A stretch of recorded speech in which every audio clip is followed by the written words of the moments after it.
হুজুর মওলা পাক শুধু এক জায়গায় না, এক জায়গায় থেকে সমস্ত জায়গায় হাজির থাকতেন, সমস্ত জায়গায় হাজির থাকতেন।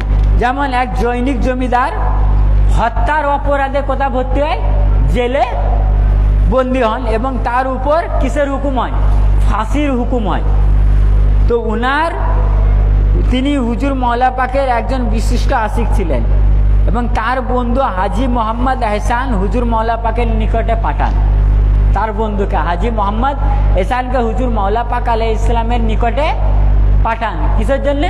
যে উনার উপর দয়া করা হোক, যে উনার হত্যার অপরাধে উনি বন্দী, এবং উনার উপর কিসের হুকুম হয়েছে, ফাঁসির হুকুম হয়েছে।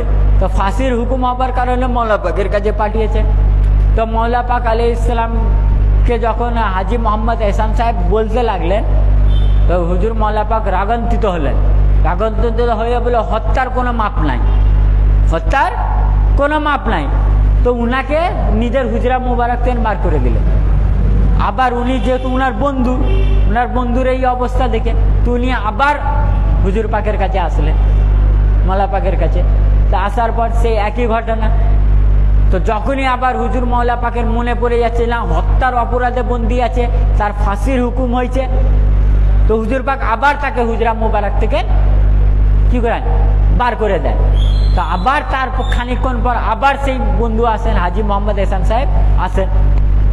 তা আসার পর হুজুর মওলা পাক আলাইহিস সালাম তখন ওনার মনে দয়া জাগলো। তো দয়া জাগার পর বলছেন যে, যা, তোর বন্ধু এই সবে তওবা করেছে, এবং সে বিনা অপরাধে জেল থেকে রেহাই পাবে। কি করবে? আমার কাছে এই সবে তওবা করেছে এবং বিনা অপরাধে জেল থেকে রেহাই পাবে। তো এই হাজী সাহেব কি করলেন, এই কথাটা শোনার পর উনি বাড়ি ফিরে এলেন। তো বাড়ি ফিরে এসে বলছেন যে ওনার বন্ধুর সাথে দেখতে পেলেন, খুশি অবস্থায়, যেহেতু মওলা পাক বলেছেন মানে বিশ্বাস, মওলা পাকের মুরিদ, মওলা পাকের আশিক। তো মওলা পাক বলেছেন মানে উনি দৃঢ় বিশ্বাসে বাড়ি ফিরলেন। তো বাড়ি ফিরে আনন্দেই আছেন। তো ওনার বন্ধুর সাথে যখন দেখা হয়, তখন ওনার বন্ধুকে উনি জিজ্ঞাসা করেন, আপনি কি জামিনে ফেরত এসেছেন? আপনি কি জামিনে ফেরত এসেছেন? বলে, না, আমি বিনা অপরাধে ফেরত এসেছি। তখন উনি বলেন যে কি করে? বলে, যখন আমি যে জামিনে ফেরত এসেছি, তখন আমার কাছে মওলা পাক আলাইহিস সালাম এসেছিলেন।